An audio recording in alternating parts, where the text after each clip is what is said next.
Hoy, karnuba, magmamanok, magrarabit, at mga nag-aalaga ng hayop. Nanay, tatay, lolo, lola, mga kaibigan, kapatid at mga interesado sa pagkahayupan. Tara na po at sama-sama nating pasyalan ang aming Munting Farm. Namnama di kam tu maawanan, di pagyak sumagmamano abulan.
Ayan, magbakuna.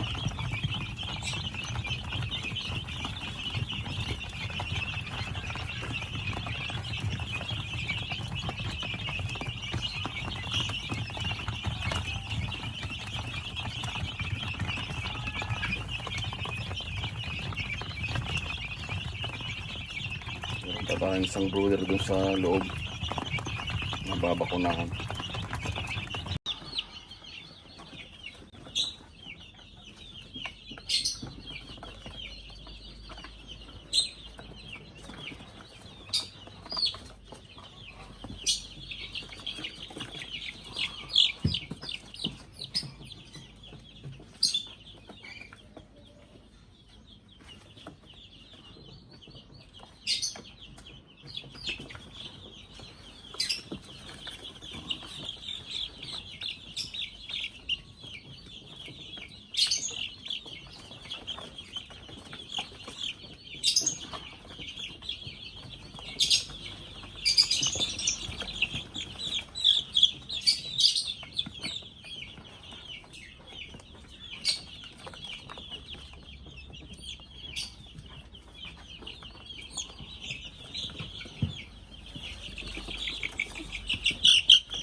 Ito, karuba. Babakuna na naman ulit tayo.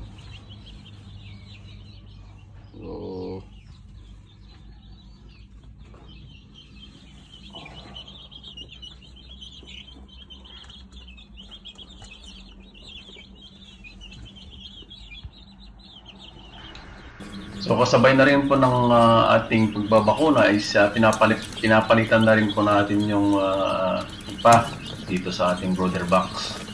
So, ito yung pangatlong brooder box natin dito sa labas. May maliit, tapos may dalawang ganyan na sizes. Tapos meron pa doon sa gitna ng ating rabbit area. Okay, so tatlo yung ganito nating brooder box. Sa size nilang to, they can stay here up to yung mga 100 na sisiw can stay here up to 2 months na age ng ating mga sisiw. So after 2 months, tatanggalin na lang natin sila rito, tapos ilalagay na lang natin sila sa ating chicken coop doon sa farm. Pero itong mga nakaraang araw, dahil hindi maayos yung medyo tag-ulan, nagpapago-bago yung klima, sudden changes in temperature, malaki yung kanya, yung naidudulot niyang perwisyo sa pagmamanukan, dahil magiging sakitin yung ating mga manok. Kahit anong gawin nating protocol, pag gano'n ng klima, wala sa atin ng control nun. It's out of our control. So, eto, sana maayos-ayos na itong mga to, at para may pamalit tayo sa mga nawala, mga namatay nung panahon ng bagyo. Okay, so pagpapatuloy natin yung pagbabakuna natin, tutuloy natin dito sa loob. May yung isang brother natin dito sa may malapit sa ating incubator room. Last na to. Ito may nabakunahan. Almost 100 to na mga sisiw. So, yung naandito lang na pinaghiwalay ko na yung D853 at saka D109. Hindi maayos yung yung cellphone lang yung ginagamit ko, at yan lang yung kaya natin. Malaki kasi kung yung camera kong gagamitin ko, at saka mahirap pa, mas mahirap i-ayos dyan. So ito, yung mga itim na may puti sa ulo, mga D109 yan na males. Yung walang puti sa ulo ay D109 na inasal na layer type. So inasal type yung may puti. So kapag lumaki yan, ang magiging kulay niyan is bulik, yung may puti sa tuktok. Yung basta yung mga itim. Okay? So, basta yung may puti sa tuktok is that will be rooster. So, inasal type ang tawag natin. So, ito is IBB1B1 yung ginagamit kong pang vaccine. Yung ginagawa kong dyan is pinapatakan ko dun sa may mata, tsaka sa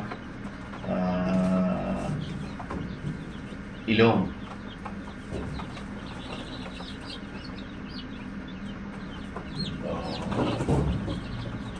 Tapos itong pula or yung light brown, pagka lumaki yan is magiging pula yan, parang production type ng aray-arayan kapag lumaki yung kulay niya. So, yan yung tinatawag nating D853.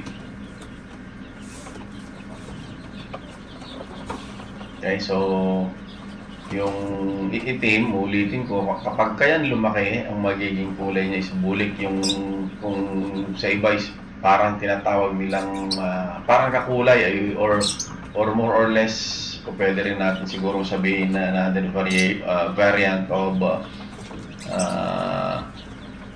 barred Plymouth Rock or the BPRs.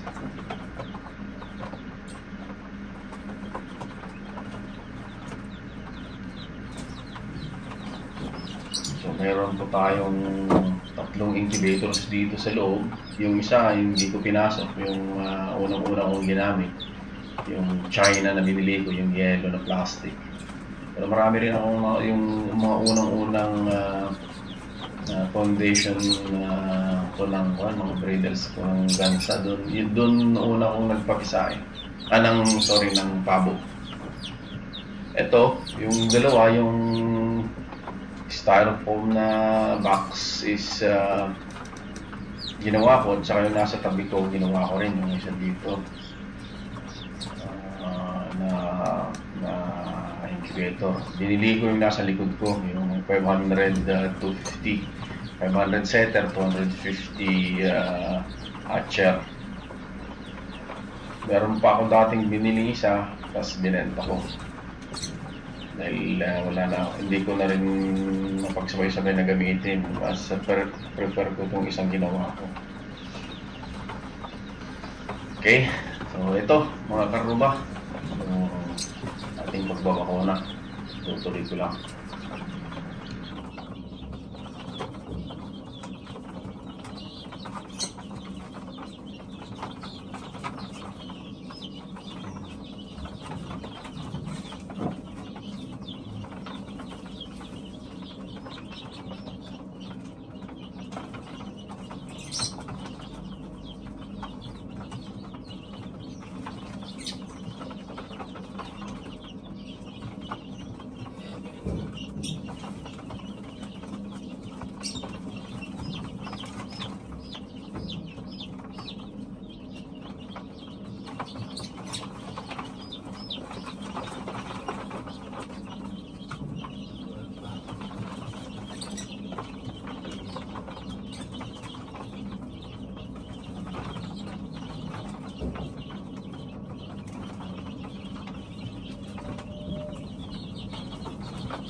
Ito sa likod ko mga karuba, ito yung 500 cups na setter 250 hatcher natin na incubator.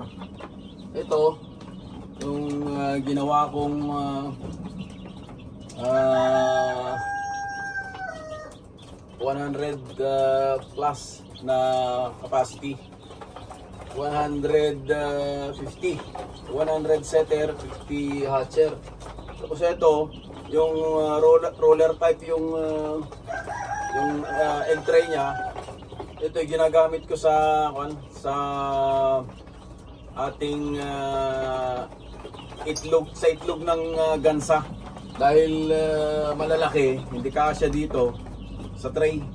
So ito, meron tayong 4 dito na nakalagay. And meron tayong i-harvest na additional 3 or 4 mamaya. So idadagdag natin dito para ito ay maging siguro 7 or kung mangingitlog na dahil siguro mag-iwan ako dun ng isa sa nest box nila doon sa farmhouse, sa Munting Farm natin. Yun, dito natin sila ilalagay. Hopefully, pag tingnan natin kung kaya nating halos magsabay-sabay yung 10 itlog, mga karuba. Ito, tinutuloy ko yung pagbabakuna natin. Ang naiwan na lang yung mga bulik natin, yung mga BPR types. Okay? Yung D109 natin.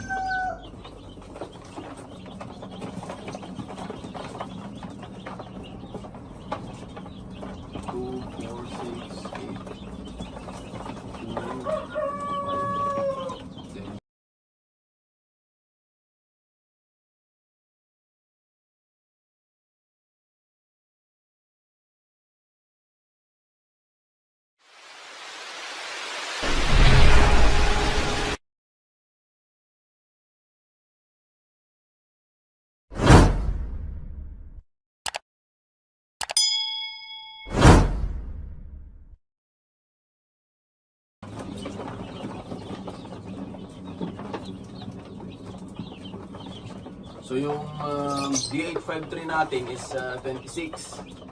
So itong D109 natin,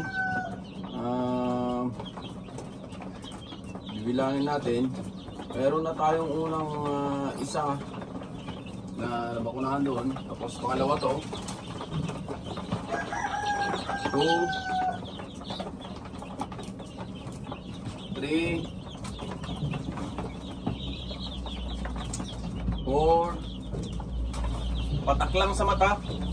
Pero ba isang patak lang. Pero kung medyo hindi tumatama, ginagawa ko, nilalagyan ko rin sa ilong. 5.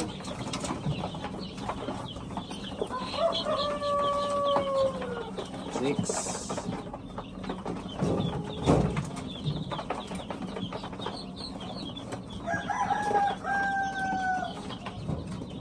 7.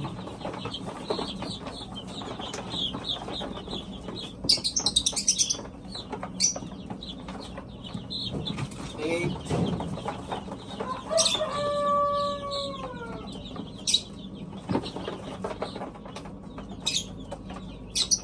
9.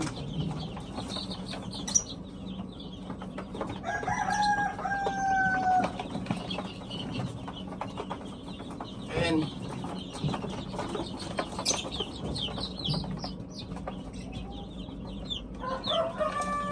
11.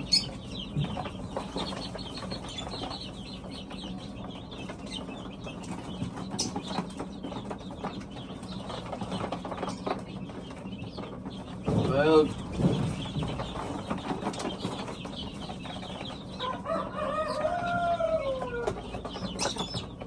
13. 14.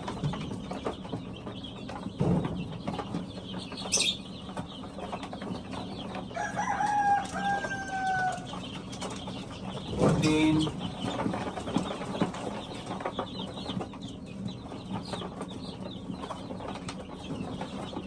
16.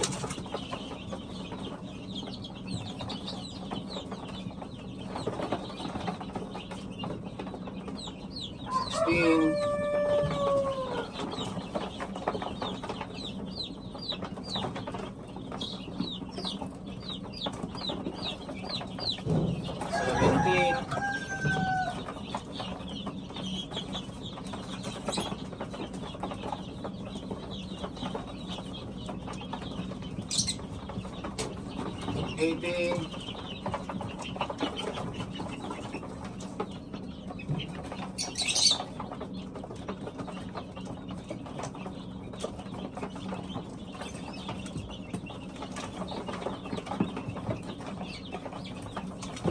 19,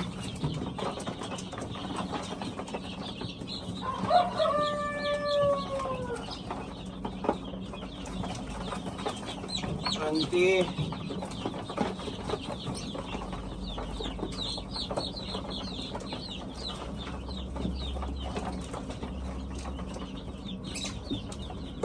21,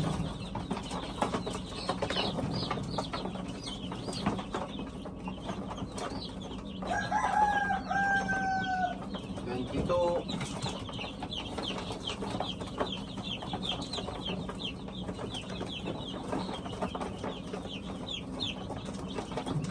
23,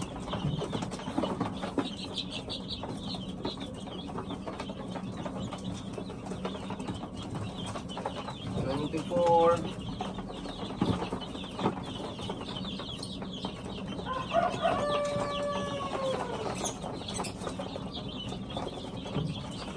75,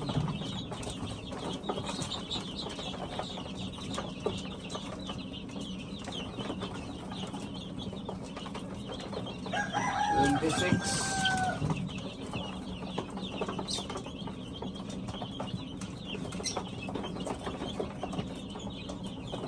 27,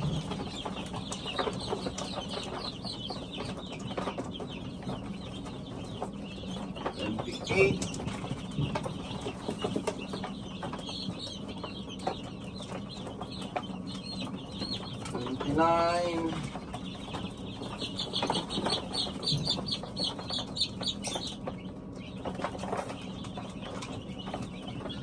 30,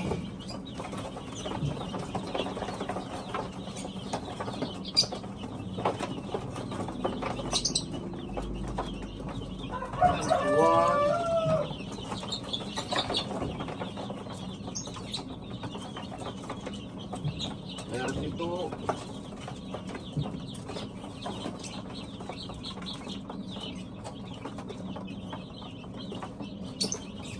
33,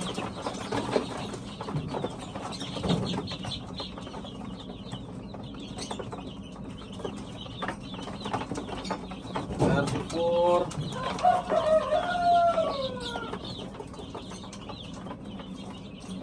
35,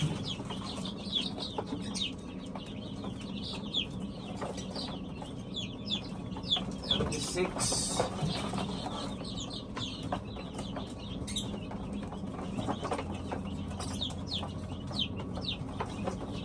37,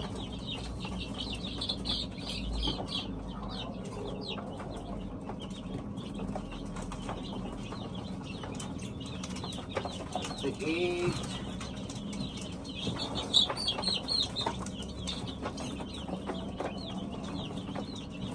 39,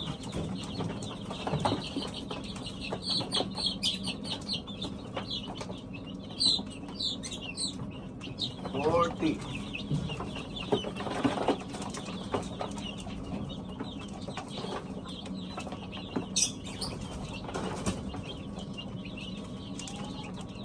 41,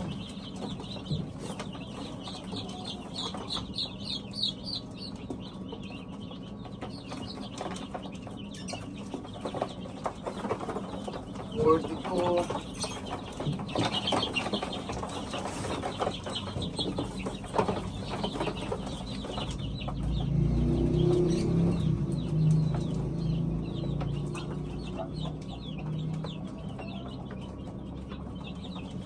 43,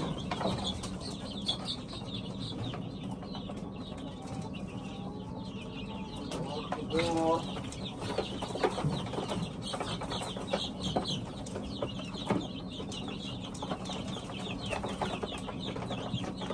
45,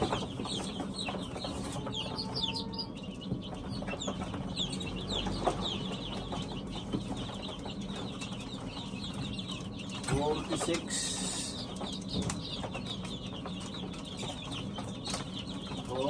57.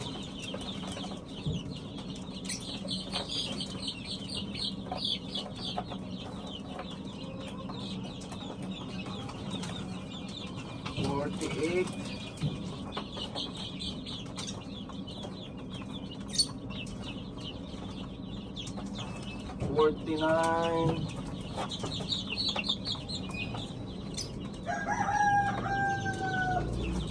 $50,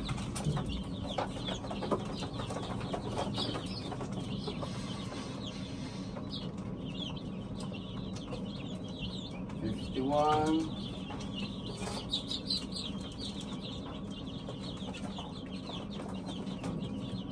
$52,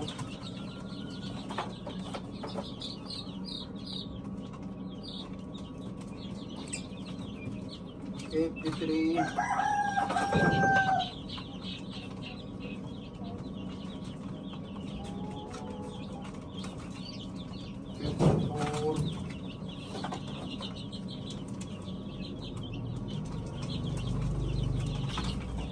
$55,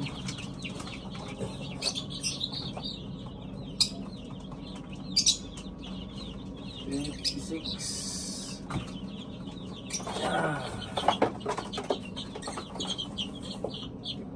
$57 plus 26, 63 plus 73, 83. 83 lang dito. 83.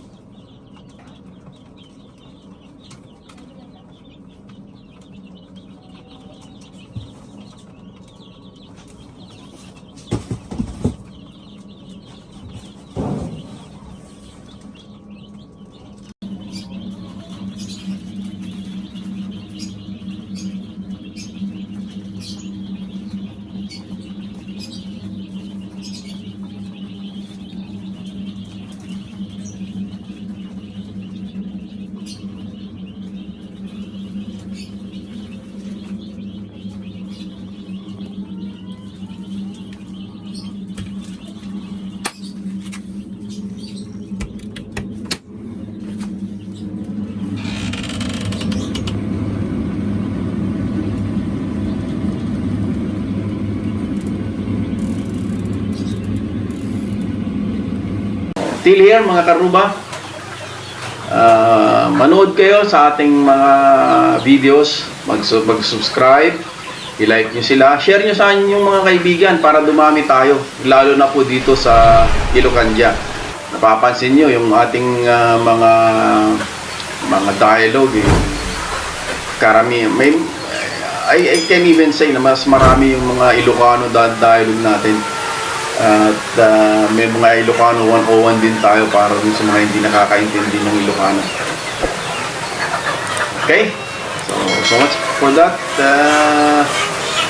Salute to all of you and be safe. Mag-ingat tayo lalo na sa panahon ngayon. Alagaan natin yung ating mga katawan, hindi para sa atin, pero para sa ating mga mahal sa buhay. Okay? Sa ating pamilya, sa ating mga anak. Kasi kung magkakasakit tayo, hindi lang tayo magsasuffer. Mas magsasuffer yung ating pamilya. Okay? So, good day and see you in my next video.